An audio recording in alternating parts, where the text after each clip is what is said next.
दोस्तों, आज दुनिया को एक साथ दो झटके लगे। पहला झटका तब लगा जब डोनाल्ड ट्रंप ने दावा किया कि अमेरिका के पास ऐसे हथियार हैं जिन्हें दुनिया ने न देखा है न सुना है। लेकिन असली झटका ठीक 1 घंटे बाद आया, जब अमेरिकी सेना ने अपनी पहली हाइपरसोनिक मिसाइल डार्क ईगल की तैनाती को तीसरी बार टाल दिया। बयान बड़ा था, लेकिन हकीकत बिल्कुल उल्टी निकली। डार्क ईगल अमेरिका का सबसे महत्वाकांक्षी हाइपरसोनिक प्रोग्राम माना जाता है, जिसकी तैनाती अब तक हो जानी चाहिए थी। लेकिन लगातार असफल टेस्ट ने इस प्रोजेक्ट को 2027 तक धकेल दिया है। यानी दुनिया की सबसे बड़ी मिलिट्री पावर आज भी हाइपरसोनिक हथियारों के मैदान में संघर्ष कर रही है। अब जरा चीन की तरफ देखिए। पिछले साल शी जिनपिंग ने दावा किया था कि चीन जल्द ऐसे हथियार पेश करेगा जिसके बाद उसे दुनिया की सबसे ताकतवर सैन्य शक्ति माना जाएगा। लेकिन रिपोर्ट्स बताती हैं कि चीन की हाइपरसोनिक मिसाइलें टेस्ट के दौरान 40 किलोमीटर तक चूक रही हैं। नतीजा यह है कि अगले 2 साल तक चीन भी इन्हें तैनात नहीं कर पाएगा।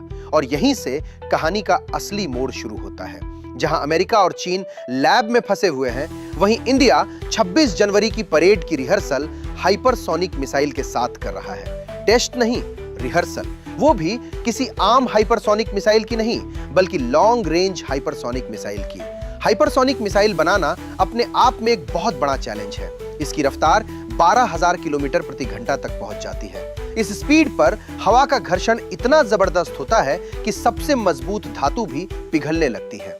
यही वजह है कि दुनिया की ज्यादातर हाइपरसोनिक मिसाइलें 400 से 500 किलोमीटर से आगे नहीं जा पाती। लेकिन भारत ने इस सीमा को भी पार कर लिया है। लॉन्ग रेंज हाइपरसोनिक मिसाइल बनाना आज तक सिर्फ 2 ही देश कर पाए हैं, रशिया और भारत। अमेरिका और चीन इस दौर में अरबों डॉलर फूकने के बावजूद पीछे रह गए हैं। यहाँ एक और भ्रम तोड़ना जरूरी है।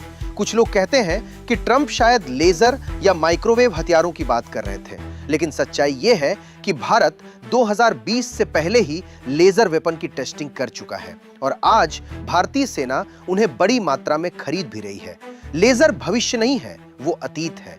मिलिट्री टेक्नोलॉजी की दुनिया में अगर किसी चीज को माउंट एवरेस्ट कहा जा सकता है तो वो है हाइपरसोनिक मिसाइल। स्टेल्थ, आईसीबीएम और लेजर टेक्नोलॉजी 1980 के दशक की है, लेकिन हाइपरसोनिक टेक्नोलॉजी भविष्य है। और इस भविष्य में भारत ने अमेरिका और चीन दोनों को पीछे छोड़ दिया है। अमेरिका का मिलिट्री बजट $1 ट्रिलियन से ऊपर है। चीन भी सैकड़ों अरब डॉलर झोंक चुका है, जबकि भारत का बजट सिर्फ करीब $80 बिलियन है। फिर भी भारत उन्हीं के गेम में उन्हीं को मात दे रहा है।